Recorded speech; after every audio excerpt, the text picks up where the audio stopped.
ನನಗೆ ಬಾಬಾ ನೀನೆ ಸಕಲವು ಎನಗೆ ಬಾಬಾ ನೀನೆ ತಂದೆಯು ನೀನೆ ತಾಯಿಯು ನೀನೆ ಬಂಧು ನೀನೆ ಬಳಗವು ನೀನೆ.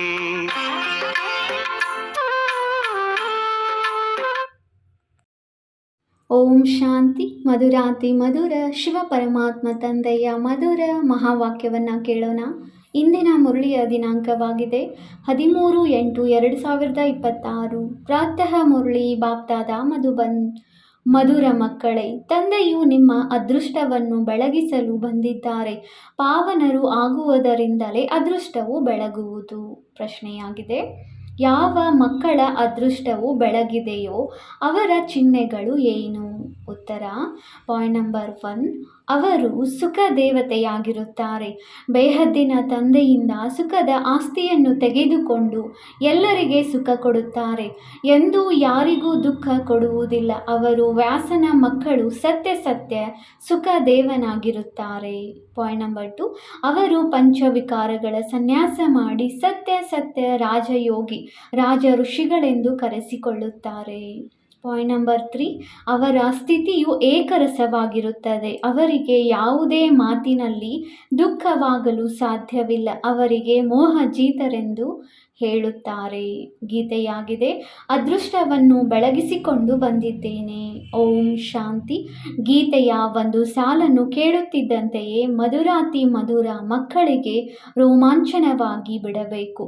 ಬಲೆ, ಸಾಮಾನ್ಯ ಗೀತೆಯಾಗಿದೆ, ಆದರೆ ಇದರ ಸಾರವನ್ನು ಮತ್ಯಾರೂ ತಿಳಿದುಕೊಂಡಿಲ್ಲ. ತಂದೆಯೇ ಬಂದು ಪ್ರತಿಯೊಂದು ಗೀತೆ ಶಾಸ್ತ್ರದ ಅರ್ಥವನ್ನು ತಿಳಿಸುತ್ತಾರೆ. ಮಧುರಾತಿ ಮಧುರ ಮಕ್ಕಳು ಇದನ್ನು ತಿಳಿದುಕೊಂಡಿದ್ದೀರಿ. ಕಲಿಯುಗದಲ್ಲಿ ಎಲ್ಲರ ಅದೃಷ್ಟವೂ ಮಲಗಿದೆ.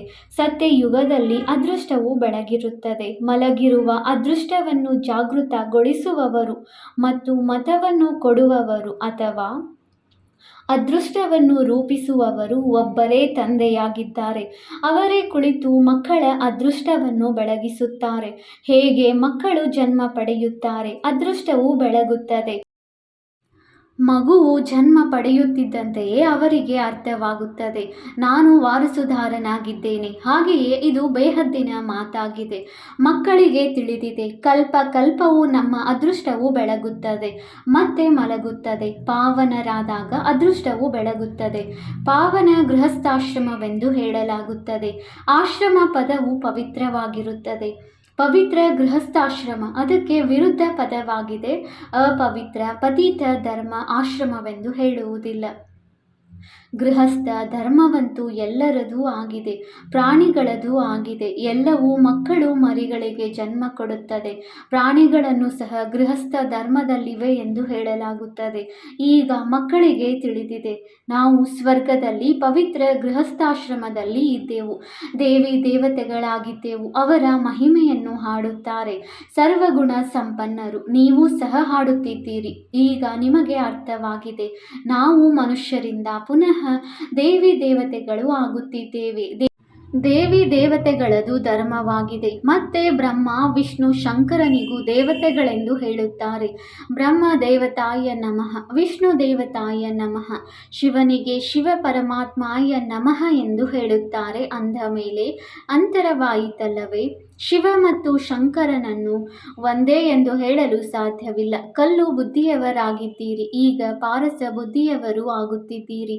ದೇವತೆಗಳಿಗೆ ಕಲ್ಲು ಬುದ್ಧಿಯವರೆಂದು ಹೇಳುವುದಿಲ್ಲ. ನಂತರ ಡ್ರಾಮಾ ಅನುಸಾರ ರಾವಣ ರಾಜ್ಯವಾಗುವ ಕಾರಣ ಅವರು ಸಹ ಏಣಿಯನ್ನು ಇಳಿಯಬೇಕಾಗುವುದು. ಪಾರಸ ಬುದ್ಧಿಯವರಿಂದ ಕಲ್ಲು ಬುದ್ಧಿಯವರು ಆಗಬೇಕಾಗುವುದು. ಎಲ್ಲರಿಗಿಂತ ಬುದ್ಧಿವಂತರನ್ನಾಗಿ ಮಾಡುವವರು ಒಬ್ಬರೇ ತಂದೆಯಾಗಿದ್ದಾರೆ.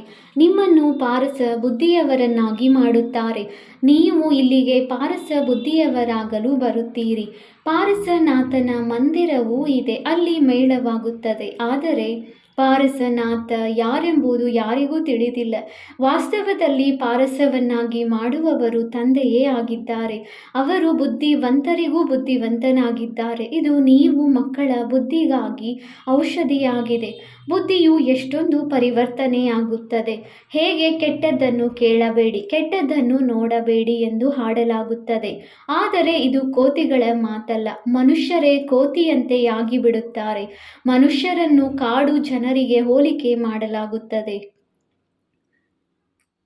ಇದಕ್ಕೆ ಮುಳ್ಳುಗಳ ಕಾಡೆಂದು ಹೇಳಲಾಗುತ್ತದೆ. ಒಬ್ಬರು ಇನ್ನೊಬ್ಬರಿಗೆ ದುಃಖ ಕೊಡುತ್ತಿರುತ್ತಾರೆ. ಈಗ ನೀವು ಮಕ್ಕಳ ಬುದ್ಧಿಗೆ ಟಾನಿಕ್ ಸಿಗುತ್ತಿದೆ. ಬೇಹದ್ದಿನ ತಂದೆಯು ಟಾನಿಕ್ ಅನ್ನು ಕೊಡುತ್ತಿದ್ದಾರೆ. ಇದು ವಿದ್ಯೆಯಾಗಿದೆ. ಇದಕ್ಕೆ ಜ್ಞಾನಾಮೃತವೆಂತಲೂ ಹೇಳುತ್ತಾರೆ. ಯಾವುದೇ ಸ್ಥೂಲವಾದ ನೀರಲ್ಲ. ಇತ್ತೀಚೆಗೆ ಎಲ್ಲ ವಸ್ತುಗಳಿಗೆ ಅಮೃತವೆಂದು ಹೇಳಿಬಿಡುತ್ತಾರೆ. ಗಂಗಾ ಜಲವನ್ನು ಅಮೃತವೆಂದು ಹೇಳುತ್ತಾರೆ. ದೇವತೆಗಳ ಪಾದಗಳನ್ನು ತೊಳೆದು ಕುಡಿಯುತ್ತಾರೆ. ನೀರನ್ನಿಟ್ಟು ಅದನ್ನು ಅಮೃತದ ಅಂಚಲಿ ಎಂದು ತಿಳಿಯುತ್ತಾರೆ. ಯಾವ ಅಂಚಲಿಯನ್ನು ತೆಗೆದುಕೊಳ್ಳುವರು ಅದಕ್ಕೆ ಇದು ಪತಿತರನ್ನು ಪಾವನ ಮಾಡುವಂಥದ್ದೆಂದು ಹೇಳಲಾಗುವುದಿಲ್ಲ. ಗಂಗಾ ಜಲಕ್ಕೆ ಪತಿತ ಪಾವನಿ ಎಂದು ಹೇಳುತ್ತಾರೆ. ಮನುಷ್ಯರು ಸತ್ತಾಗ ಗಂಗಾ ಜಲವು ಬಾಯಲ್ಲಿರಲಿ ಎಂದು ಹೇಳುತ್ತಾರೆ. ಅರ್ಜುನನು ಬಾಣ ಹೊಡೆದನು, ಮತ್ತೆ ಅಮೃತ ಜಲವನ್ನು ಕುಡಿಸಿದನೆಂದು ತೋರಿಸುತ್ತಾರೆ. ನೀವು ಮಕ್ಕಳು ಬಾಣಗಳನ್ನು ಹೊಡೆಯುವುದಿಲ್ಲ. ಒಂದು ಡ್ರಾಮಾ ಇದೆ. ಅಲ್ಲಿ ಬಾಣಗಳಿಂದ ಜಗಳವಾಡುತ್ತಾರೆ. ಅಲ್ಲಿನ ರಾಜನನ್ನು ಈಶ್ವರನ ಅವತಾರವೆಂದು ತಿಳಿಯುತ್ತಾರೆ. ತಂದೆಯು ಹೇಳುತ್ತಾರೆ, ಇವರೆಲ್ಲರೂ ಭಕ್ತಿ ಮಾರ್ಗದ ಗುರುಗಳಾಗಿದ್ದಾರೆ. ಸತ್ಯವಾದ ಸದ್ಗುರು ಒಬ್ಬರೇ ಆಗಿದ್ದಾರೆ. ಸರ್ವರ ಸದ್ಗತಿದಾತನು ಒಬ್ಬರೇ ತಂದೆಯಾಗಿದ್ದಾರೆ. ಅವರು ಎಲ್ಲರನ್ನೂ ಜೊತೆ ಕರೆದುಕೊಂಡು ಹೋಗುತ್ತಾರೆ. ತಂದೆಯ ವಿನಃ ಮತ್ಯಾರೂ ಕರೆದುಕೊಂಡು ಹೋಗಲು ಸಾಧ್ಯವಿಲ್ಲ. ಬ್ರಹ್ಮ ತತ್ವದಲ್ಲಿ ಲೀನವಾಗುವ ಮಾತೇ ಇಲ್ಲ. ಈ ನಾಟಕವು ಮಾಡಲ್ಪಟ್ಟಿದೆ. ಈ ಅನಾದಿ ಚಕ್ರವು ಸುತ್ತುತ್ತಲೇ ಇರುತ್ತದೆ. ವಿಶ್ವದ ಚರಿತ್ರೆ ಭೂಗೋಳವು ಹೇಗೆ ಪುನರಾವರ್ತನೆಯಾಗುತ್ತದೆ ಎಂಬುದನ್ನು ನೀವೀಗ ತಿಳಿದುಕೊಂಡಿದ್ದೀರಿ. ಮನುಷ್ಯರು ಅರ್ಥಾತ್ ಆತ್ಮರು ತನ್ನ ತಂದೆ ರಚಯಿತನನ್ನು ಸಹ ಅರಿತುಕೊಂಡಿಲ್ಲ. ಅವರನ್ನೇ ಓ ಗಾಡ್ ಫಾದರ್ ಎಂದು ಹೇಳಿ ನೆನಪು ಮಾಡುತ್ತಾರೆ. ಲೌಕಿಕ ತಂದೆಗೆ ಗಾಡ್ ಫಾದರ್ ಎಂದು ಹೇಳುವುದಿಲ್ಲ. ಗಾಡ್ ಫಾದರ್ ಎಂಬುವುದನ್ನು ಬಹಳ ಗೌರವದಿಂದ ಹೇಳುತ್ತಾರೆ. ಅವರಿಗೆ ಪತಿತ ಪಾವನ ದುಃಖಹರ್ತ ಸುಖಕರ್ತನೆಂದು ಹೇಳುತ್ತಾರೆ. ಒಂದು ಕಡೆ ಅವರು ದುಃಖಹರ್ತ ಸುಖಕರ್ತನೆಂದು ಹೇಳುತ್ತಾರೆ. ಇನ್ನೊಂದು ಕಡೆ ಯಾವುದೇ ದುಃಖವಾಗುತ್ತದೆ ಅಥವಾ ಮಗುವು ಶರೀರ ಬಿಟ್ಟರೆ ಈಶ್ವರನೇ ಸುಖ ದುಃಖ ಕೊಡುತ್ತಾನೆ. ಈಶ್ವರನು ನಮ್ಮ ಮಗುವನ್ನು ಕಿತ್ತುಕೊಂಡನು, ಇದೇನು ಮಾಡಿಬಿಟ್ಟನು ಎಂದು ಹೇಳಿಬಿಡುತ್ತಾರೆ. ಮತ್ತೆ ಈಶ್ವರನಿಗೆ ನಿಂದನೆ ಮಾಡುತ್ತಾರೆ. ಈಶ್ವರನೇ ಮಕ್ಕಳನ್ನು ಕೊಟ್ಟನೆಂದು ಹೇಳುತ್ತೀರಿ. ಮತ್ತೆ ಒಂದು ವೇಳೆ ಅವರು ಹಿಂತೆಗೆದುಕೊಂಡರೆ ನೀವೇಕೆ ಅಳುತ್ತೀರಿ? ಈಶ್ವರನ ಬಳಿ ಹೋದರಲ್ಲ. ಸತ್ಯಯುಗದಲ್ಲಿ ಎಂದೂ ಯಾರೂ ಅಳುವುದಿಲ್ಲ. ತಂದೆಯು ತಿಳಿಸುತ್ತಾರೆ, ಅಳುವ ಮಾತೇ ಇಲ್ಲ. ಆತ್ಮವು ತನ್ನ ಲೆಕ್ಕಾಚಾರಗಳ ಅನುಸಾರ ಹೋಗಿ ಪಾತ್ರವನ್ನು ಅಭಿನಯಿಸಬೇಕಾಗಿದೆ. ಜ್ಞಾನವಿಲ್ಲದೆ ಇರುವ ಕಾರಣ ಮನುಷ್ಯರು ಎಷ್ಟೊಂದು ಅಳುತ್ತಾರೆ, ಹೇಗೆ ಹುಚ್ಚರಂತೆ ಆಗಿಬಿಡುತ್ತಾರೆ. ಇಲ್ಲಂತೂ ತಂದೆಯು ತಿಳಿಸುತ್ತಾರೆ, ಮಕ್ಕಳೇ, ಅಮ್ಮ ಸತ್ತರೂ ಜ್ಞಾನದ ಹಲ್ವಾ ತಿನ್ನಿರಿ, ನಷ್ಟ ಮೋಹಿಗಳಾಗಿರಿ. ನಮ್ಮವರು ಒಬ್ಬರೇ ಬೇಹದ್ದಿನ ತಂದೆಯಾಗಿದ್ದಾರೆ, ಮತ್ಯಾರೂ ಇಲ್ಲ. ಮಕ್ಕಳದು ಇಂತಹ ಸ್ಥಿತಿ ಇರಬೇಕು. ಮೋಹಜಿತ್ ರಾಜನ ಕಥೆಯನ್ನು ಕೇಳಿದ್ದೀರಲ್ಲವೇ? ಸತ್ಯಯುಗದಲ್ಲಿ ಎಂದೂ ದುಃಖದ ಮಾತಿರುವುದಿಲ್ಲ, ಎಂದೂ ಅಕಾಲ ಮೃತ್ಯುವಾಗುವುದಿಲ್ಲ. ಮಕ್ಕಳು ತಿಳಿದುಕೊಂಡಿದ್ದೀರಿ. ನಾವು ಕಾಲದ ಮೇಲೆ ಜಯ ಗಳಿಸುತ್ತೇವೆ. ತಂದೆಗೆ ಕಾಲರ ಕಾಲ ಮಹಾಕಾಲನೆಂತಲೂ ಹೇಳುತ್ತಾರೆ. ನೀವು ಕಾಲದ ಮೇಲೆ ಜಯ ಗಳಿಸಬೇಕಾಗಿದೆ. ಅರ್ಥಾತ್ ಕಾಲವೆಂದು ಕಬಳಿಸುವುದಿಲ್ಲ. ಕಾಲ ಮೃತ್ಯುವು ಆತ್ಮವನ್ನಾಗಲಿ ಶರೀರವನ್ನಾಗಲಿ ಕಬಳಿಸಲು ಸಾಧ್ಯವಿಲ್ಲ. ಆತ್ಮವು ಒಂದು ಶರೀರವನ್ನು ಬಿಟ್ಟು ಇನ್ನೊಂದನ್ನು ತೆಗೆದುಕೊಳ್ಳುತ್ತದೆ. ಅದಕ್ಕೆ ಕಾಲವು ಕಬಳಿಸಿತು ಎಂದು ಹೇಳುತ್ತಾರೆ. ಆದರೆ ಮೃತ್ಯುವೆಂದರೆ ಯಾವುದೇ ವಸ್ತುವಲ್ಲ. ಮನುಷ್ಯರು ಮಹಿಮೆಯನ್ನು ಹಾಡುತ್ತಿರುತ್ತಾರೆ, ಏನನ್ನು ತಿಳಿದುಕೊಳ್ಳುವುದಿಲ್ಲ.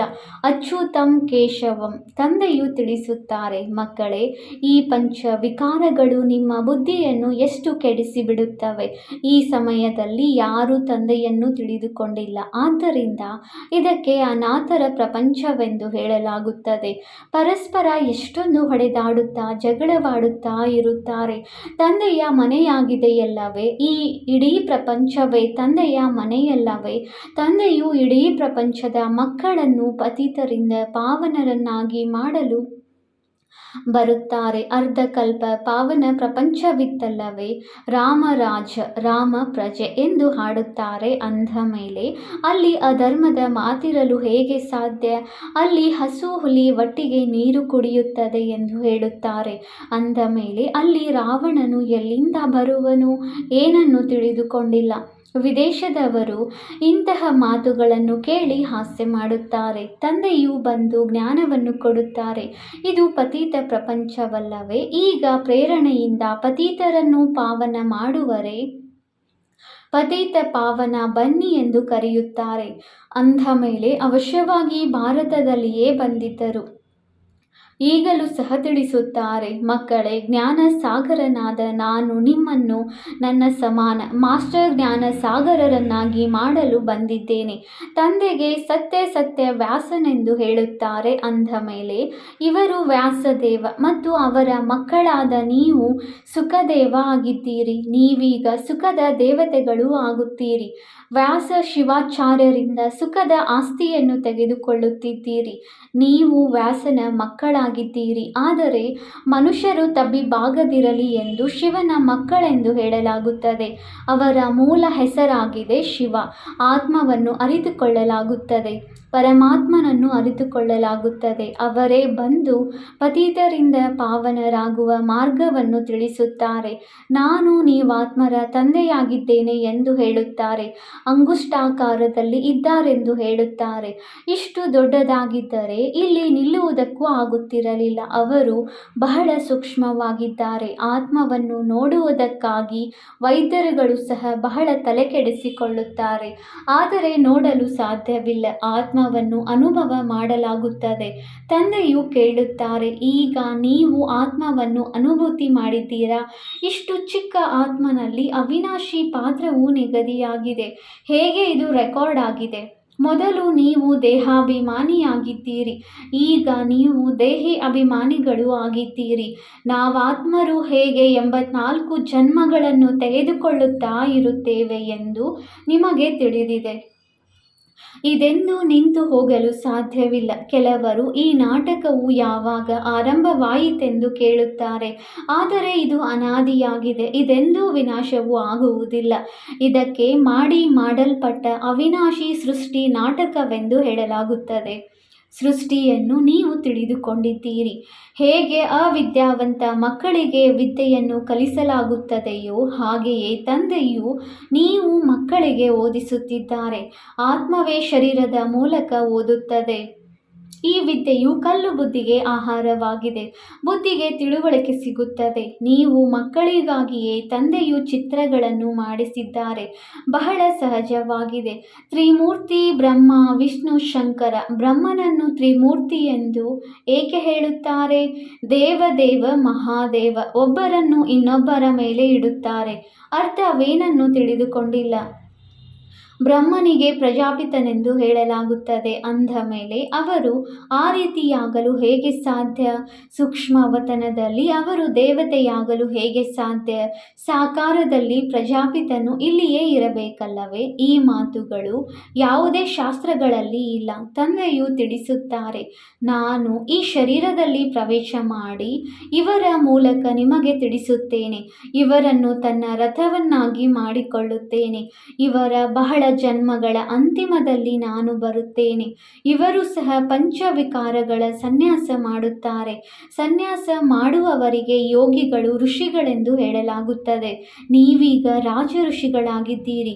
ಪ್ರತಿಜ್ಞೆ ಮಾಡುತ್ತೀರಿ. ಆ ಸನ್ಯಾಸಿಗಳು ಗೃಹಸ್ಥವನ್ನು ಬಿಟ್ಟು ಹೊರಟು ಹೋಗುತ್ತಾರೆ. ಇಲ್ಲಂತೂ ಸ್ತ್ರೀ ಪುರುಷರು ಒಟ್ಟಿಗೆ ಇರುತ್ತೀರಿ. ನಾವೆಂದೂ ವಿಕಾರದಲ್ಲಿ ಹೋಗುವುದಿಲ್ಲವೆಂದು ಹೇಳುತ್ತೀರಿ. ಮೂಲ ಮಾತು ವಿಕಾರದ್ದಾಗಿದೆ.